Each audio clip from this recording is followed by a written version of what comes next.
celui qui règne en ce lieu. Élève ta voix, commence à adorer le Seigneur. Si tu reconnais qu'il règne en ce lieu, adore-le. Si tu reconnais qu'il règne dans ta vie, adore-le. Si tu reconnais qu'il règne dans ta maison, dans ta famille, adore-le. Si tu reconnais qu'il règne dans toutes choses, adore-le. Alléluia.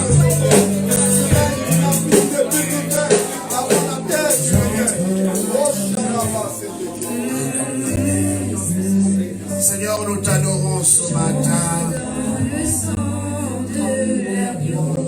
J'aimerais qu'on chante l'ancienne version que nous avons l'habitude de chanter ici. Alléluia. Adore le Seigneur, bien-aimé. Adore le Seigneur. Élève ta voix, bénis-le. Bénis-le ce matin. Bénis-le. Car il est là présent ici. Tu règnes sous la terre.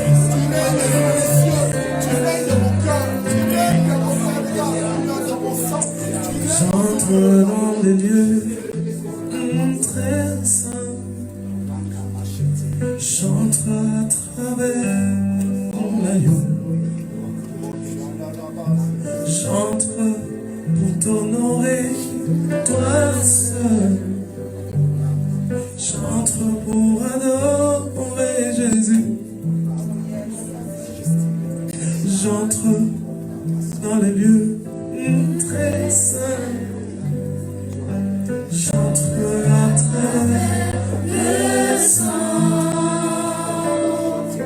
J'entre pour t'honorer, toi seul. Seigneur, nous sommes là ce matin pour t'honorer, toi le Dieu saint. Nous sommes là ce matin pour t'honorer, toi.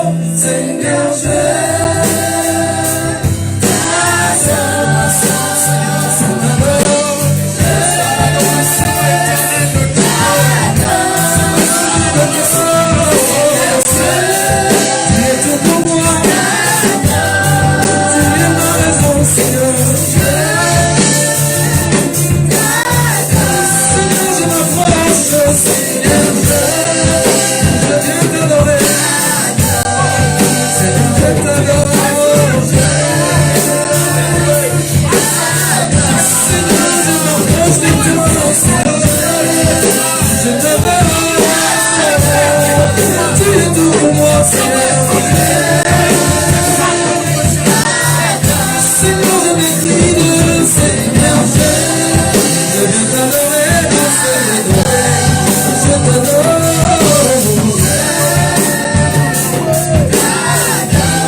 Seigneur, sois honoré.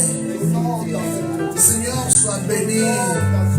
Seigneur, sois célébré ce matin. Yahweh, nous sommes là devant ta présence, oh Dieu, pour répandre devant ton trône ce parfum que tu aimes, ce parfum que tu agrées, notre adoration. Nous sommes là devant ton trône, oh Dieu, pour répandre élever ton nom, élever ton nom. Tu es le Dieu saint, tu es le Dieu saint. Oh Seigneur, c'est toi qui règnes.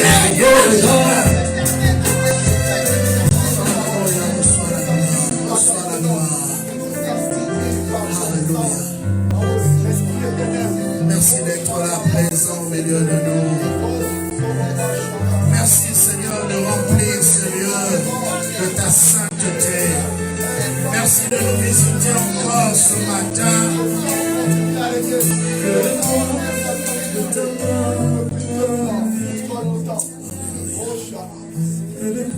Sature Seigneur. Sature Seigneur, Seigneur. Que le poids de ta gloire revienne. Que le poids de ta gloire revienne. Que le poids de ta gloire revienne. Oui, Seigneur, nous la voulons ce matin. Car ta gloire change toutes choses. Ta gloire bouleverse notre réalité. Ta gloire transforme nos vies. Oui, nous avons besoin de ce manteau de ta gloire ce matin.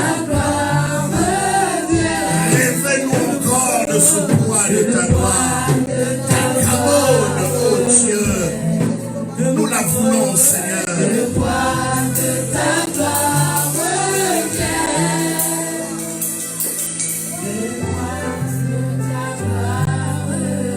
Saint-Esprit, viens honorer Jésus. Viens honorer Jésus. Viens honorer Jésus. Viens honorer Jésus. Viens honorer Jésus. Viens honorer Jésus. C'est le Saint-Esprit de Dieu. Au nom de Jésus.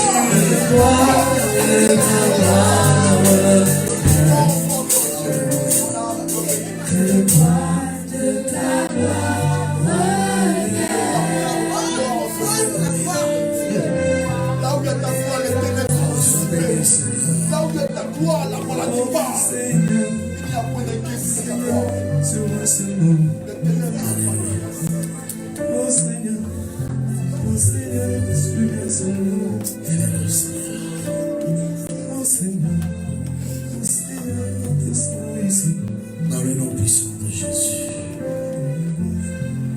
Que nous devons s'appuyer en Dieu. Grâce, nous disons tous Amen. Seigneur, que le Seigneur ce matin.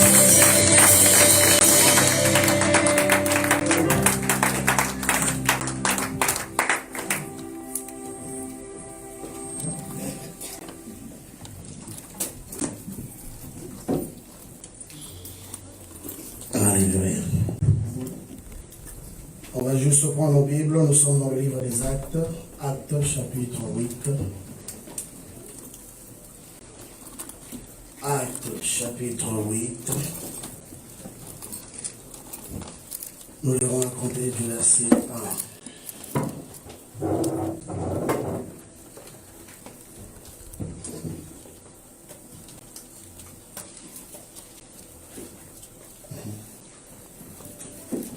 Nous le raconter du verset 1 jusqu'au verset 13. Peut-être qu'on pourra descendre encore plus, mais on va se limiter au verset 13. Nous sommes tous debout pour le respect de la parole. Acte 8, du 1er jusqu'au 13e verset. Je lis. Saul avait approuvé le meurtre d'Étienne. Il y eut ce jour-là une grande persécution contre l'église de Jérusalem. Et tous, excepté les apôtres, se dispersèrent dans les contrées de la Judée et de la Samarie.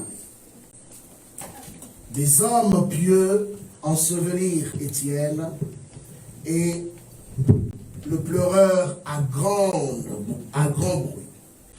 Saul, de son côté, ravageait l'église, pénétrant dans les maisons, il en arrachait hommes et femmes et le faisait jeter en prison. Ceux qui avaient été dispersés allaient de lieu en lieu en annonçant la bonne nouvelle de la parole. Philippe, étant descendu dans la ville de Samarie, il prêcha le Christ. Les foules tout entières étaient attentives à ce que Philippe disait. Lorsqu'elles apprirent et virent le miracle qu'il faisait. Car des esprits impurs sortaient de plusieurs démoniaques en poussant de grands cris. Et beaucoup de paralytiques et de boiteux furent guéris. Et il y eut une grande joie dans cette ville. Il y avait auparavant dans la ville un homme nommé Simon qui se donnant pour un personnage important, exerçait la magie et provoquait l'étonnement du peuple de la Samarie. Tous, depuis le plus petit jusqu'au plus grand, l'écoutaient attentivement et disaient: celui-ci est la puissance de Dieu, celle qui s'appelle la grande. Ils écoutaient attentivement parce qu'il les avait longtemps étonnés par ses actes de magie. Mais quand, la partie qui est la plus intéressante, c'est à compter du verset 12. Mais quand ils eurent cru à Philippe, qui leur annonçait la bonne nouvelle du royaume de Dieu et du nom de Jésus-Christ, les hommes et femmes se firent baptiser. Simon lui-même crut. Et après avoir été baptisé, il ne quittait plus Philippe et il voyait avec étonnement les miracles et les grands prodiges qui s'opéraient. Amen. Amen. On va fermer nos yeux, on va prier. Seigneur, dans le nom puissant de Jésus, je prie pour ta parole. Parle au cœur de ton peuple, que je ne sois qu'un simple instrument que tu vas utiliser en ce jour pour toucher un cœur, pour rencontrer un cœur. Et ma prière, c'est que nul d'entre nous ne reparte de ce lieu de la même manière. Seigneur, tu as pris un homme simple du nom de Philippe. Il faisait partie de l'ensemble des disciples comme tout le monde. Mais par ta grâce, tu l'as distingué. Par ta grâce, tu l'as emmené devant les hommes que tu avais établis. Par ta grâce, on a prié pour lui, il a reçu le Saint-Esprit. Et ma Bible me montre qu'après cela, la vie de cet homme avait radicalement changé. Seigneur, Philippe était capable d'aller dans des endroits où personne n'allait à cause du passé, de l'histoire de cette ville. Mais parce que ta puissance, parce que ton esprit était avec lui, Seigneur, la Bible me dit qu'il a été capable de changer le cours de l'histoire de cette ville. Père, je prie ce matin que cette même onction soit répandue en ce lieu. Je prie ce matin que cette même onction de Philippe rencontre un homme, rencontre une femme ce matin. Père, que ces hommes qui se sont présentés devant toi puissent sortir de ce lieu radicalement changé. Oui, je crois toujours à cette parole qui dit que nul homme ne peut venir dans la présence de Dieu et ne retourner le même. Seigneur, puisque nous sommes là devant ton trône, moi je sais, par la foi, Seigneur, que quelque chose déjà est en train de se passer en ce moment. Ta présence est la réponse à tout. Père, nous te faisons confiance. Nous savons que tu as déjà commencé à nous toucher. Durant ce moment d'adoration, tu as déjà libéré, Seigneur, une dose de ta gloire. Et cela va continuer à grandir. Pendant ce temps de la parole, Seigneur, tu vas commencer à toucher jusqu'à la fin de ce culte. Et je sais que les vies seront transformées.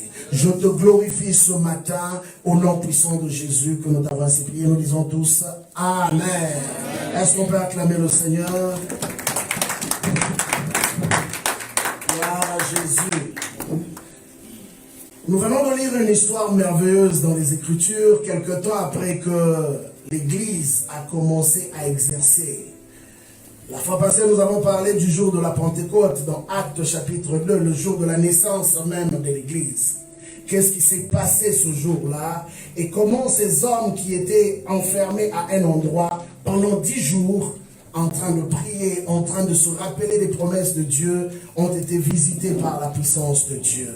Et nous voyons depuis ce jour-là, le cours de leur histoire avait complètement changé. Et Dieu a commencé à utiliser puissamment les apôtres. Au grand étonnement de tout le monde, ils se disaient, mais non, comment se fait-il que ces hommes qu'on a connus, ces hommes de basse classe, ces hommes qui n'ont aucune instruction, peuvent-ils être capables de faire des choses aussi extraordinaires? Bien-aimé, j'aimerais te dire ce matin, tu ne peux pas avoir un Dieu extraordinaire et vivre dans l'ordinaire. Tu ne peux pas servir un Dieu puissant et vivre dans l'impuissance. Et la Bible nous montre que quand l'Église a commencé dans la démonstration. L'Église a commencé dans la puissance. L'Église a commencé dans la gloire. L'Église, ce n'était pas une institution qui commence comme on dit, bon, petit à petit, l'oiseau fait son nid. Non, l'Église a commencé avec le bruit. Amen. L'Église a commencé avec le bruit. La puissance de Dieu est venue sur ces hommes et le cours de l'histoire même de l'humanité avait complètement changé. Et tout le monde était devenu curieux. Qui sont ces hommes? Qu'est-ce qui s'est passé avec ces hommes? Au point que les curieux même qui étaient là dans la ville, parce qu'à l'époque, Jérusalem, jusqu'à présent même, demeure encore l'une ville touristique ou encore commerciale. Les hommes qui étaient venus ce jour-là de toutes les races se posaient la question, mais disent, mais il est 9 h du matin. Qu'est-ce qui est en train de se passer avec ces hommes? Ont-ils pris du vin ou quoi? Ils sont ivres ou quoi? Eux ne savaient pas qu'est-ce qui venait de se passer dans la salle. Oui, ces hommes avaient compris que quand tu reçois la touche de Dieu, il y a des choses anormales que tu vas commencer à faire. Il y a des choses inhabituelles que tu vas commencer à faire. Et ces hommes avaient commencé à faire des choses inhabituelles dès lors qu'ils ont été baptisés du Saint-Esprit. Dimanche passé, j'ai dit ceci. Tu ne peux pas être utilisé par le Seigneur si tu n'as pas la langue brûlée. Et nous avons vu que ces hommes, après cette rencontre, il y a des choses qui ont commencé à se passer dans leur vie. Il y a des expériences, il y a un courage, il y a une détermination, une vision est née. Et ils se sont dit non, on ne peut pas rester enfermé dans une chambre. Ce que nous avons reçu, nous devons la partager avec les autres. Et bien aimé, la Bible dit que ce jour-là, quand Pierre a prêché, il y eut 3000 personnes. 3000 personnes qui ont donné leur vie au Seigneur Jésus-Christ. Et Pierre leur a rappelé, ce que vous venez de voir n'est que l'accomplissement de la promesse. Bien-aimé, je viens te dire ce matin que le souhait premier de Dieu, c'est non seulement de se révéler à toi, mais c'est aussi de t'utiliser. Dieu ne peut pas appeler un homme qui ne va pas utiliser. Tout homme que Dieu appelle, Dieu l'appelle pour être utile entre ses saintes mains. Voilà pourquoi quand il a appelé Paul, il dit ceci à Anania. Il dit, cet homme dont tu as entendu parler, c'est un instrument de choix. Alors j'aimerais que tu dises à ton voisin ou à ta voisine ce matin, je suis un instrument de choix de Dieu. Tu n'es pas le fruit du hasard. Tu n'es pas en ce lieu ce matin par hasard. C'est un choix qui a été fait depuis l'éternité, bien-aimé. La Bible dit qu'on a existé dans la pensée de Dieu avant même que nous soyons formés. Avant que tu n'existes sur la terre, tu existais déjà. Voilà pourquoi il dit à Jérémie, avant même que tu ne sois dans le ventre de ta mère, moi Dieu, je te connaissais. Quand tu es entré dans le ventre, je t'avais déjà établi prophète. Souvent, il y a un langage que nous utilisons. On dit, il est devenu pasteur. Il est devenu prophète. Il est devenu serviteur ou servante de Dieu. Mais regardez, Dieu parle à Jérémie. Il dit à Jérémie, avant que tu ne sois dans le ventre de ta mère, moi Dieu, je te connaissais. Et quand tu es entré dans ce ventre-là, je t'avais déjà établi. Dieu connaît le parcours de chacun. Dieu connaît la suite de la vie de chacun. Voilà pourquoi quand Dieu t'appelle, bien-aimé, précipite-toi à dire oui à Dieu. Parce que tu ne connais pas les bénéfices qui sont attachés à l'appel de Dieu pour ta vie. Philippe était un homme ordinaire, comme tout le monde, comme tous les disciples. Mais ce que je retiens dans les Écritures, quand le problème a commencé dans l'église, ils sont venus voir les apôtres. Pierre et tous les autres, il y a un problème. Il y a une injustice qui est en train de se passer à l'église, au niveau de la distribution de la nourriture. Pierre regarde et dit, mais est-ce que nous vraiment on va laisser l'évangile et la prière pour aller servir encore dans les tables? Il dit, choisissez-vous 7 personnes. 7 personnes. Oh, ce matin parmi les 7, tu es là. Amen. Il dit, choisissez-vous 7 personnes. Amen. Parmi lesquelles on va retrouver quelques caractéristiques remplies du Saint-Esprit. Des hommes sages, des hommes fidèles. Et emmenez-les nous. Nous allons les établir comme des diacres pour faire le travail. Et je crois que, même dans la vision de Pierre, Pierre pensait que ces hommes n'étaient simplement appelés qu'à servir dans les tables. Mais Dieu avait une vision plus grande encore. Au-delà de ce que Pierre voyait, Dieu voyait un Philippe quelque part. Dieu voyait cet homme bouleverser des villes. Dieu voyait cet homme affecter des hommes. Bien aimé, c'est le premier homme qui a prêché à un Africain. Yes. Philippe. Il a prêché à un Éthiopien. Et c'est cet Éthiopien-là qui a amené l'évangile. Yes. C'est le premier homme. Ce n'est même pas Pierre, mais c'est Philippe.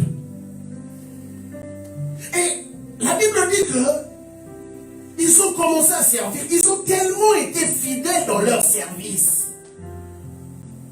C'est pourquoi quand on te dit sers Dieu, sers-les bien. Sers-les bien sans murmure. Sers-les bien parce que dans le service de Dieu, il y a la promotion. Oui. Il y a la promotion, bien aimé. Et Philippe ne savait pas qu'il y avait des très grandes choses qui étaient réservées pour lui. Mais le problème qui s'est passé, c'est quoi? C'est que, tellement que l'église était structurée maintenant, Philippe était dans le confort de tout le monde comme les autres disciples. Mais j'aime Dieu. Vous savez que certains problèmes dans la vie sont des bénédictions. Parce que si ces problèmes-là n'arrivent pas, tu ne vas jamais te découvrir. Il fallait que Philippe sorte d'entre les mains des apôtres pour qu'il découvre ce que Dieu était capable de faire avec lui. La Bible dit, une persécution a commencé à frapper l'église. Oui, souvent quand tu vois la persécution, tu commences à faire des prières, des combats spirituels. J'aime toujours dire ceci, je crois au combat spirituel et j'en fais, nous le faisons ici. Mais une chose est vraie, certaines persécutions ne te demandent pas de faire des combats spirituels. Certaines persécutions, c'est pour t'emmener sur le chemin de ta destinée. La Bible dit que ces hommes, quand ils ont été frappés de persécutions, ils se dispersèrent pour aller de ville en ville. Il y en a qui sont allés dans la Samarie, et il y en a qui sont allés dans la Judée. Ils se sont dispersés comme ça. Mais ils ne savaient pas. Philippe, pour lui, il a choisi la Samarie. Mais vous savez quoi? Il choisit une ville qui avait une mauvaise histoire. Une ville qui avait été maudite autrefois. La Samarie était reconnue. Les Juifs et les Samaritains ne s'entendaient pas. La preuve, quand vous lisez Jean chapitre 4, vous verrez l'histoire de cette femme que Jésus a eu à aborder. En fait, la première personne qui a introduit l'évangile dans la Samarie, c'est la personne du Seigneur Jésus-Christ, à travers la Samaritaine. Mais regardez l'attitude de la Samaritaine. Quand Jésus-Christ était en train de l'aborder, il lui dit non, il n'y a pas de rapport entre vous et nous. Il n'y en a pas. Parce qu'il y avait un conflit antérieur depuis l'époque des patriarches. Et Samarie fut parmi les villes qui ont été maudites. Samarie. Et les Juifs ne voulaient avoir aucune relation avec les Samaritains. Mais bien aimés, en dépit de tout cela, des milliers d'années se sont passées. Mais Dieu avait une vision. Bien que l'un des prophètes dans l'ancien temps a maudit cette ville, Dieu avait toujours une vision de rachat. Dieu voyait toujours une ville sauvée. C'est comme pour dire aujourd'hui, peut-être que les gens regardent ton histoire, ta famille, et on dit qu'il n'y a rien de bon. Et des fois même toi-même, tu regardes ton histoire, ou l'histoire de ta famille, tu dis que non, moi je crois que Dieu a peut-être fait une erreur avec moi. Dieu s'est peut-être trompé avec moi. Mais la Bible dit, Philippe a choisi d'aller là-bas. Mais écoutez ceci. Ce que j'aime dans cette histoire, c'est quoi? C'est que la Bible n'a pas dit que le Saint-Esprit conduit Philippe à Samarie. C'est Philippe qui a fait le choix d'aller dans la Samarie. Il y a eu des cas, comme quand il a rencontré l'eunuque éthiopien. La Bible dit que il fut enlevé par le Saint-Esprit, qui l'a emmené vers l'eunuque éthiopien. Mais dans ce cas de la Samarie, c'est une décision que cet homme avait prise. Pourquoi? Parce qu'en dépit de la malédiction, je crois, j'entre un peu dans l'esprit de Philippe, et je crois que Philippe s'est dit, si ce qu'on nous dit, ou on nous prêche, est réellement la vérité, je crois que le sacrifice de Christ est capable d'ôter toute forme de malédiction. Il est allé dans une ville qui n'avait pas de rapport avec les Juifs. Et je crois bien même que si Pierre apprenait qu'il s'en allait là-bas, Pierre allait lui dire, petit, là-bas pas touche. Même moi, je ne suis pas allé. Comment toi tu peux aller? Philippe est allé sans consulter un homme. Vous savez, des fois, il y a des bonnes décisions dans la vie. Des grandes décisions dans la vie. Tu n'as pas besoin de consulter les gens. Il y en a, pas tous, mais il y en a quelques-unes. Tu n'as pas besoin de consulter les gens. Écoute Dieu et agis. Et la Bible dit que quand il est descendu là-bas, Philippe n'est pas allé chômer. Philippe n'est pas allé dans une ville touristique. Mais la Bible dit, quand il est arrivé, Philippe a dit, j'ai reçu quelque chose qu'il me faut partager avec mes frères. Il a commencé à prêcher l'évangile. Et la Bible dit qu'il leur prêchait la bonne nouvelle de Christ. Il leur a pas prêché autre chose. Il a parlé de Christ. Et pendant qu'il parlait de Christ, la Bible ajoute que Dieu opérait des miracles extraordinaires par les mains de Philippe. Et tous ceux qui l'écoutaient étaient dans l'étonnement. Waouh, il sort d'où celui-là? Qui est-il, ce jeune homme? Depuis tous ces temps, il était où? Et la Bible dit, jeune comme vieux, tous ont commencé à le suivre. Philippe n'a pas fait de publicité. Philippe n'a pas crié que j'ai Dieu. Philippe a fait une chose. Il a démontré Dieu. Bien-aimé, ce que le monde cherche aujourd'hui à voir dans l'église, c'est un Dieu démontré dans le corps humain. Un Dieu que les hommes peuvent palper. Un Dieu que les hommes peuvent voir à travers les hommes. Philippe a débarqué dans cette ville maudite. Il a commencé à prêcher l'évangile de Christ. Et bien, vous savez une chose, le livre de l'Apocalypse nous enseigne une vérité. Quand Jean voyait la vision du dragon, du serpent ancien qui tombait, la Bible dit que une voix se fit entendre. On a dit qu'ils l'ont vaincu à cause du sang de l'agneau et de la parole de leur témoignage. De la parole de leur témoignage. Bien aimé, il y a des choses que Dieu fait seulement quand nous commençons à parler. Celui qui ne parle pas ne vivra pas le miracle de Dieu. Voilà pourquoi Dieu commence par brûler la langue des humains pour déposer dans la bouche de l'homme ses paroles. Et la Bible dit que quand cet homme a commencé à parler de Christ, le Saint-Esprit a commencé à se mouvoir. Le Saint-Esprit a commencé à toucher. Le Saint-Esprit a commencé à faire des choses extraordinaires. Les démoniaques étaient délivrés. Les malades étaient guéris. Les paralytiques marchaient. Waouh! Ça vient d'où ça? Il ne demandait pas l'argent. Il ne vendait pas le don qu'il avait. Il le faisait gratuitement. Or, il y avait dans cette ville un homme, pendant très longtemps, qui était le super magicien de la ville. En fait, c'était lui-même la principauté ou l'homme fort de ce territoire.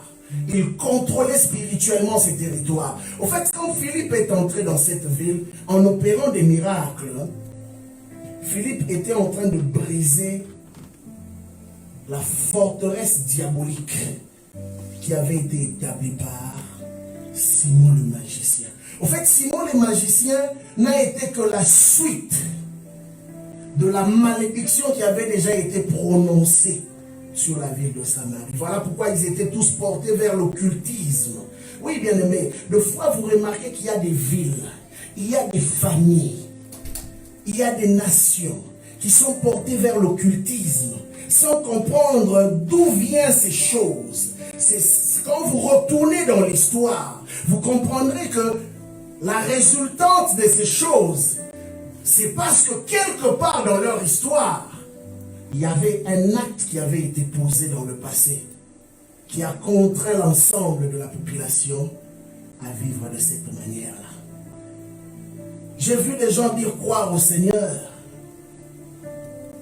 mais en même temps, quand ça chauffe, ils vont consulter. Comment tu peux croire en Dieu? Comment tu peux aller dans une église? Mais en même temps, quand ça chauffe, on va consulter. On va consulter qui? Simon le magicien. Pourquoi? Parce que quelque part, la conversion n'a pas complètement été établie dans le cœur de ces hommes. Voilà pourquoi ils ont de la difficulté à croire totalement à Dieu. Ils croient partiellement. Ils disent, mais Dieu peut faire. Mais tu sais, dans la logique de la chose, mais Dieu nous a donné aussi l'intelligence. Je ne dis pas qu'on n'utilise pas notre intelligence. Mais bien aimé, quand tu parles du domaine de la foi c'est un autre domaine qui emmène l'homme à dépendre totalement de la toute-puissance de Dieu. Savez-vous quand nous chantons par exemple où nous disons El Shaddai? El Shaddai veut simplement dire Dieu tout-puissant. Un homme comme Abraham, quand il pouvait dire El Shaddai, il réalisait que Dieu était tout-puissant dans sa vie. Il réalisait que Dieu pouvait tout faire dans sa vie. Un homme qui n'avait pas grand-chose, que Dieu a rendu riche. Un homme qui n'avait pas d'avenir, que Dieu a donné même une progéniture. À un âge avancé, au-delà même de ce qu'on peut calculer scientifiquement, Dieu l'a fait. Comme un homme chante, il dit, Sarah était double fois ménopausée. 90 ans, Sarah a eu Isaac. C'était pour contredire toute la mentalité. Mais retournez maintenant dans l'histoire d'Abraham. Vous allez voir qu'Abraham part des sources occultes. Son père était un occultiste. Il a été élevé dans un milieu occulte. Voilà pourquoi Dieu devait faire des choses différentes dans sa vie pour lui montrer que ce que moi je suis capable de faire est plus que ce que tu as vu jusque-là. La Bible dit que ces hommes commençaient à voir Philippe avec beaucoup d'admiration. Ils disaient, mais il sort d'où? Qui est-il cet homme? Simon lui-même, finalement, il s'est dit, ah, peut-être que je m'étais trompé. Il y avait un numéro dans mon domaine de magie que je n'avais jamais reçu. Alors lui, il a pensé que Jésus était un numéro. Alors il a dit, ok, moi aussi je veux Jésus. On lui a donné Jésus. Mais cela ne suffisait pas. La Bible dit, Simon a commencé à suivre Philippe partout. Ce que Philippe faisait, il était toujours dans l'étonnement. Il dit, mais comment ce jeune homme fait? Mais quelque chose encore de particulier va se passer. On fait venir les apôtres, Pierre et Jean. Et eux vont faire encore quelque chose de particulier. Ils vont prier pour les gens, pour qu'ils reçoivent le baptême du Saint-Esprit. Et la Bible dit, quand ils ont commencé à parler en langue, à prophétiser, ah là, Simon a dit, ah donc Jésus là, quand tu l'acceptes, il te donne un autre numéro qui s'appelle le Saint-Esprit. Alors il dit, ok, Pierre, tu sais quoi? Moi aussi j'ai besoin de ce Saint-Esprit-là. Je vais te donner l'argent. Comme ça, ce numéro-là, je vais l'avoir. Oh, il ne savait pas qu'il avait affaire au Dieu créateur. Il n'a pas besoin de ton argent pour t'utiliser. Il n'en a pas besoin, bien-aimé. Il a juste besoin que tu crois, c'est tout. Ouvre-lui simplement ton cœur. Il va le faire. Ces hommes qu'il a utilisés, ce n'est pas parce qu'ils avaient donné de l'argent. Mais lui ne comprenait pas. Il était encore dans la ruse. Voyez, c'est pourquoi je dis, tu vas voir quelqu'un qui vient à l'église, qui dit avoir cru au Seigneur, mais il a un pied dans les choses de Dieu, mais un pied de l'autre côté. Quand ça chauffe, il va de l'autre côté. Il dit, ah, il y a un adage qu'on dit souvent, les bénédictions de Dieu viennent dans un escalier. Hein? Et les bénédictions, selon eux, ils pensent que les diables donnent des bénédictions, mais les diables ne donnent pas des bénédictions. Mais ils disent que les bénédictions du diable montent par un ascenseur. Donc, entre un escalier et un ascenseur, qu'est-ce qui est plus rapide? Voilà pourquoi les gens cherchent l'ascenseur. Ça descend vite. Ça descend vite et puis ça monte vite. C'est ça le problème.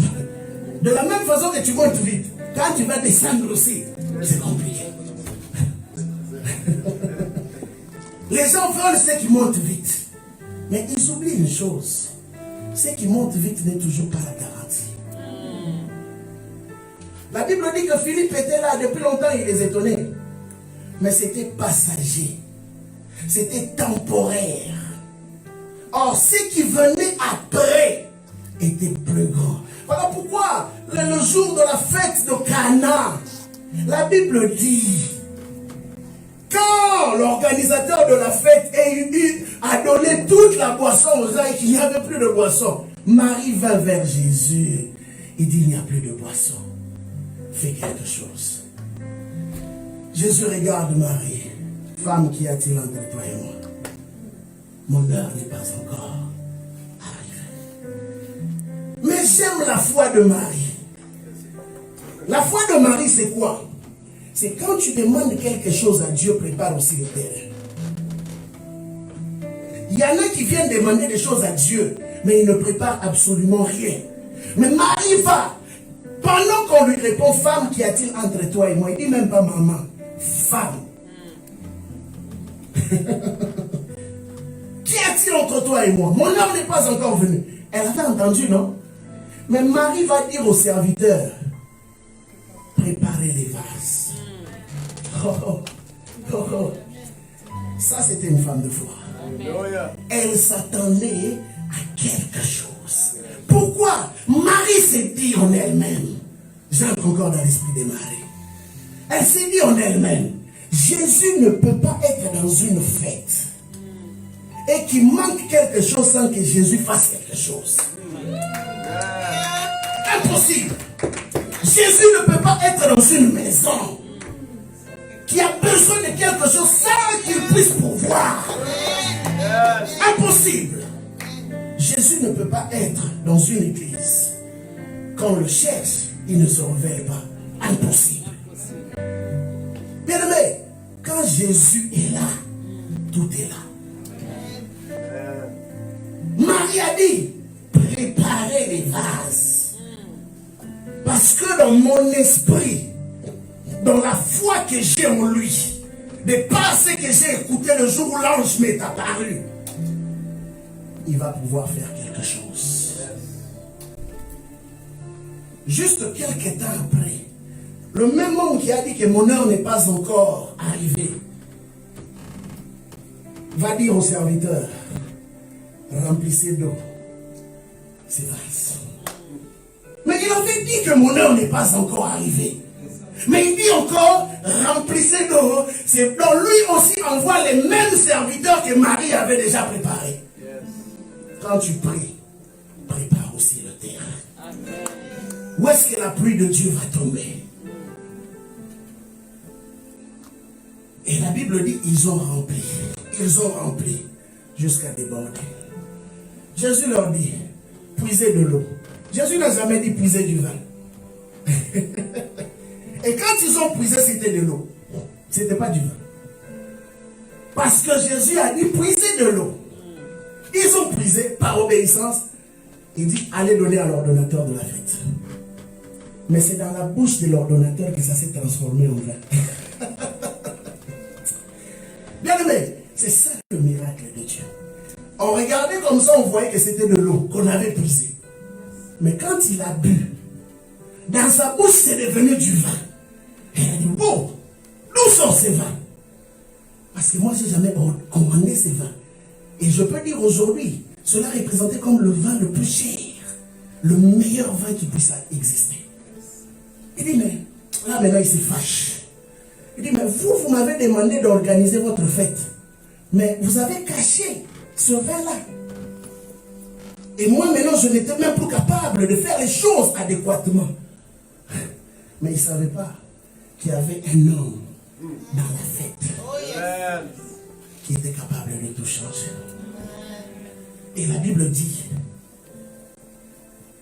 tel fut à Cana ce jour-là le premier miracle de Jésus. Ça c'est encore un autre débat. Parce que beaucoup de gens ont cru, en lisant cette écriture, que le premier miracle de Jésus, et qu'on prêche cela en disant que le premier miracle de Jésus c'était la transformation de l'eau en vin. Or c'est faux. Jésus n'a pas commencé son ministère à Cana. La preuve, pour te montrer que Jésus n'a jamais commencé son ministère à Cana, Jésus avait ses disciples avec lui ce jour-là. Comment il a eu ses disciples? Hein? Comment il a eu ses disciples? Par des miracles. Comment Pierre est devenu disciple de Jésus? Parce qu'il a vécu un miracle. La première pêche miraculeuse, c'est comme ça que Pierre est venu tomber aux pieds de Jésus pour se repentir. Et Jésus dit, laisse ce que tu fais, viens suis-moi. C'était par un miracle. Mais à Cana, la Bible dit que Jésus avait déjà ses disciples. Donc, en conclusion, ce n'était pas le premier miracle de Jésus. Mais la Bible précise, tel fut, virgule, à Cana, virgule, le premier miracle de Jésus. Ce qui veut dire quoi? Dans cette ville-là précise, c'est là que Jésus a commencé par la transformation de l'homme. Je ferme la parenthèse. On retourne dans l'histoire de notre ami Philippe. Philippe a été comme ce vin nouveau qui est venu dans la ville de la Samarie. Une ville frappée par la religion. Une ville frappée par la prostitution. Une ville frappée par la dépravation. Voilà pourquoi Jésus, quand il est allé à Samarie, la première personne que Jésus est allé rencontrer, c'était une femme prostituée. Pourquoi? Parce que c'est l'esprit qui régnait dans cette région-là. Non seulement que c'était une ville envoûtée, maudite, mais qui était portée aussi vers le dérèglement. Et Jésus est allé dealer au fait avec l'esprit qui conduisait cette femme à avoir une vie déréglée. Il dit, si je te donne de ce taux que moi j'ai, tu n'auras plus jamais soif. Et regarde et dit, mais tu n'as pas de cruche, maître. Tu n'as pas de cruche. Jésus n'a pas besoin de cruche. Il est la cruche Nando. Il n'a pas besoin de cruche. Mais quand la femme a compris que c'était Jésus qui était la cruche d'eau même, la Bible dit que la cruche qu'elle avait, elle le jeta. Elle le jeta. Jésus ne lui a jamais dit de jeter sa cruche. Jésus ne lui a jamais dit d'abandonner, de prendre l'eau dans le puits de Jacob. Mais la femme a compris que l'eau que je peux boire du puits de Jacob ne pourra jamais étancher ma soif. J'ai besoin de cette eau qui sort de la bouche de cet homme. Elle a jeté la cruche. Donc je crois que ce jour-là, comme on dit au Québec, son job n'avait pas mangé.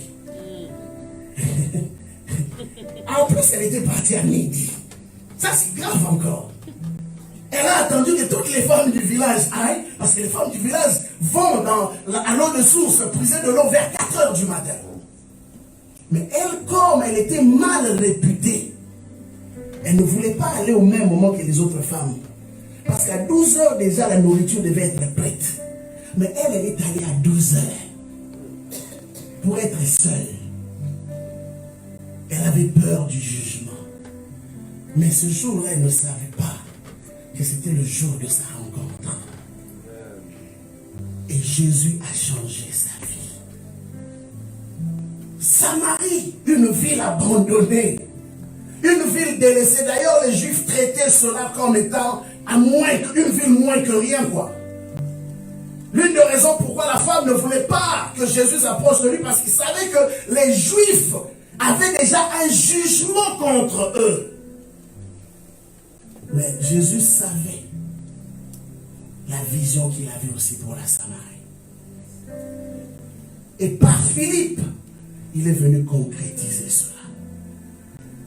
Par Philippe, il est venu renverser la forteresse qui avait toujours gardé la Samarie captive. Et la Samarie est devenue bénéficiaire du don de Dieu. Et quand le Saint-Esprit s'est répandu, oh, j'aime ce que la Bible dit dans le verset 8. La Bible dit, et il y eut une grande joie dans cette ville. Bien aimé, c'était une ville où les gens fonctionnaient, mais il n'y avait pas de joie. Il y a beaucoup d'hommes qui vivent malgré eux. On le voit fonctionner, on le voit faire des choses, mais à l'intérieur d'eux, il n'y a pas de joie, il n'y a pas de vie. À l'intérieur d'eux, c'est des personnes brisées. Une ville tout entière où il n'y avait plus de joie, parce que le ténèbre avait élu domicile là-bas. Mais le jour où la lumière est entrée, la tristesse s'est transformée en joie. La Bible dit, la ville tout entière fut dans la joie. Pourquoi? Parce qu'ils avaient été visités. Oh bien-aimé, je n'aurais te dire ce matin, le Seigneur veut te visiter. Le Seigneur veut visiter ta famille. Il y a des prières peut-être que tu fais. Il y a des réalités de ta vie dont tu te poses des questions. Tu es là présent à l'église. Mais dans ton cœur, il y a du sang qui coule. Dans ton cœur, il y a une souffrance cachée. Dans ton cœur, tu pleures. Le Saint-Esprit est venu te donner la joie. Ces choses dont tu ne crois même plus que c'est possible encore. Tu as tellement duré là-dedans. Ça faisait des siècles et des siècles que la Samarie était dans cette situation. Ça faisait des années, les prophètes sont venus, sont passés. Des hommes sont venus, sont passés. Mais la Samarie demeurait dans le même état. Même après la prédication de Jésus à la femme samaritaine, la Samarie a continué dans cet état. Bien qu'il y ait eu quelques personnes qui avaient accepté l'évangile, mais le ténèbre était toujours là. C'est quand le Saint-Esprit est descendu qu'il a pris l'homme de Philippe.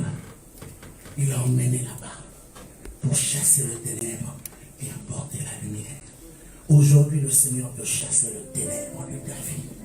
Aujourd'hui, le Seigneur veut chasser le ténèbre de ta famille. Aujourd'hui, le Seigneur veut faire un travail particulier en toi et dans ta famille. Bien-aimé, saisis cette opportunité que Dieu t'accorde. Le Saint-Esprit est là ce matin. J'aimerais simplement que tu te tiennes sur toutes tes jambes. Le Saint-Esprit est là ce matin. Oui, il veut toucher un homme. Il veut changer radicalement l'histoire d'un homme. Oh, il y a des Philippe qui vont se lever après ce temps. Des hommes qui vont bouleverser le cours de l'histoire. Les briseurs de malédiction. Il y a des cycles, des choses qui doivent s'arrêter par toi. Des malédictions de ta famille qui doivent s'arrêter par toi.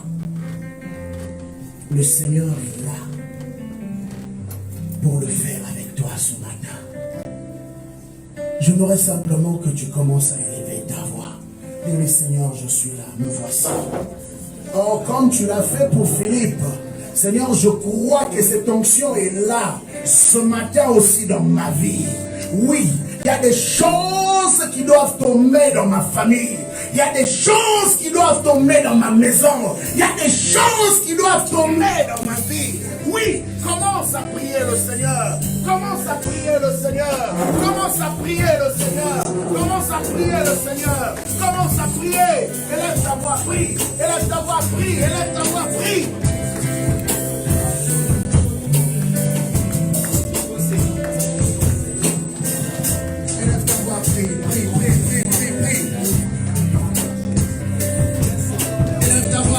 Prie le Seigneur ce matin.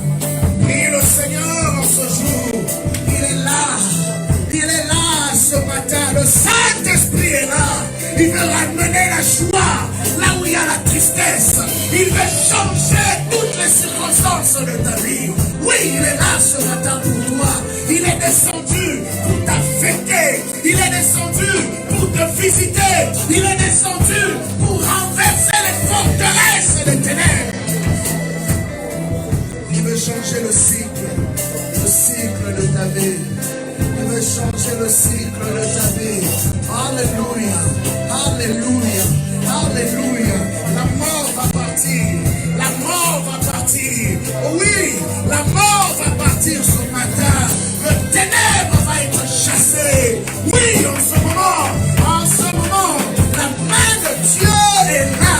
En ce moment, la main de Dieu est là pour toucher un homme. Seigneur, amène la joie. Amène la joie. Amène la joie. Amène la joie.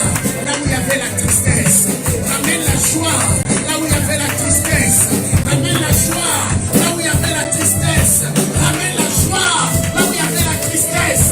Oh Saint-Esprit, nous espérons en toi. Seigneur, nous nous appuyons sur toi. Seigneur, nous te faisons confiance. Seigneur, nous élevons le regard vers toi. Alléluia. Alléluia. Alléluia.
Oh, cette joie perdue,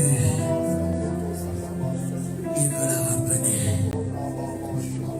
Cette joie perdue, il veut la restaurer. Ce combat que tu vis, il veut aujourd'hui faire cesser ce combat et te donner la victoire définitivement. Il est là pour toi. Il est là pour toi, pour faire cesser tes pleurs. Alléluia, alléluia. Oh, le Seigneur est en train de circuler dans cette assemblée. Le Seigneur a commencé à toucher le cœur.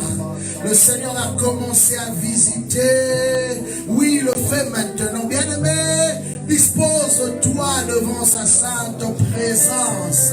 Comme dans la Samarie, le Saint-Esprit est descendu en ce jour pour toucher un homme, pour toucher une femme. Tu fais partie de ceux que Dieu a mis à part pour être transformé. Tu fais partie de ceux que Dieu a choisis pour un nouveau commencement. Alléluia, alléluia.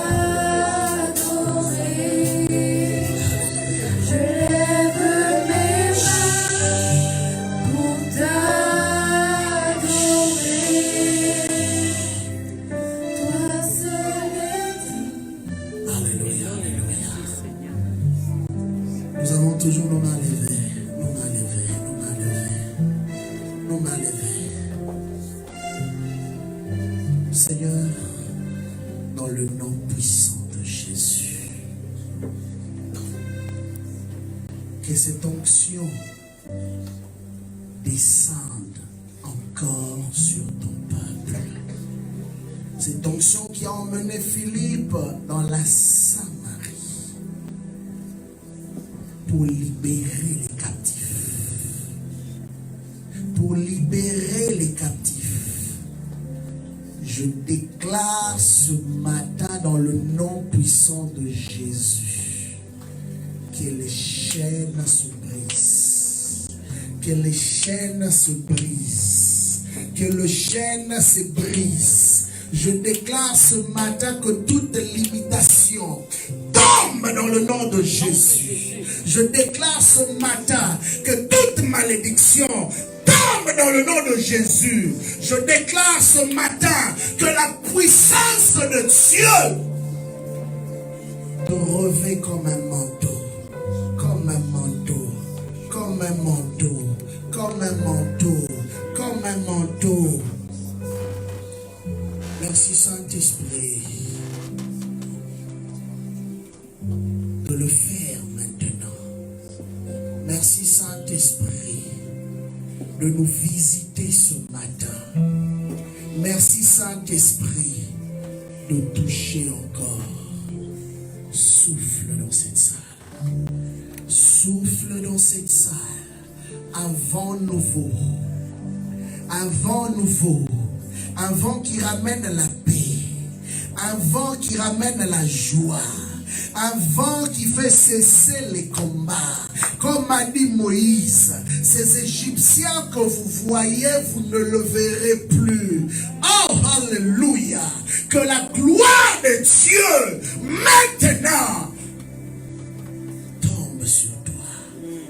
Tombe sur toi. Tombe sur toi. Tombe sur toi. Et qui te décharge de tout fardeau qui pesait sur tes épaules. Oui, le Seigneur est en train de libérer des vies. Pendant que je suis en train de parler, il y a des fardeaux qui sont en train de tomber. Il y a des chaînes qui sont en train d'être brisées. Oui, il y a des démons qui sont en train de partir. Pendant que je suis en train de parler, la gloire de Dieu est en train de saisir des gens ici dans cette salle. Seigneur, merci pour ce que tu fais. Merci pour ce que tu fais ce matin. Merci Seigneur parce que tu as donné rendez-vous à ton peuple aujourd'hui pour lui faire du bien. Je te bénis Saint-Esprit de Dieu. Parce qu'aujourd'hui est un jour de changement. Aujourd'hui est un jour de changement. Bien-aimé, j'aimerais prier pour quelques personnes. Si tu sens dans ton cœur le fardeau, le besoin de la prière, viens ici devant, je veux prier pour toi. Alléluia. Tu sens dans ton cœur que tu as besoin de prière. Tu as besoin d'un revêtement. Tu as besoin d'un nouveau départ. Et ici devant, je vais prier pour toi. Alléluia, Alléluia, Alléluia, Alléluia. Oui, le Seigneur est là ce matin. Le Seigneur est là ce matin pour toi. Le Seigneur est là ce matin pour te faire du bien.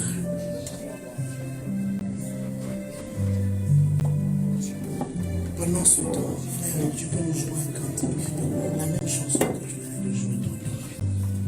Alléluia. Oh, je loue ton nom, Seigneur.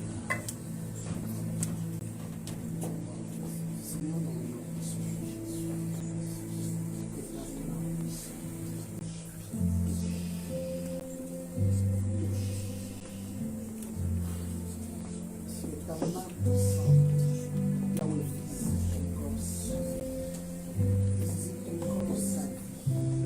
Père, qu'il sorte de ce lieu étant transformé, qu'il sorte de ce lieu avec un nouveau départ, que plus rien ne soit pareil dans sa vie. Je relâche, oh Dieu, ton onction sur sa vie. Je relâche ta puissance sur sa vie, qu'il soit affecté maintenant, maintenant, maintenant, maintenant, Seigneur, il est à toi. Père, qu'il te serve de son jeune âge. Révèle-toi personnellement à lui, aujourd'hui, au nom de Jésus. Seigneur, je lève ma voix, Père, pour recommander la vie de mon frère entre tes saints. Pour l'adoration, est-ce que vous pouvez m'accompagner, s'il vous plaît? Je libère ton action, Saint-Esprit de Dieu. Que ton feu descende sur lui. Que ton feu descende sur sa vie. Et que, oh Dieu,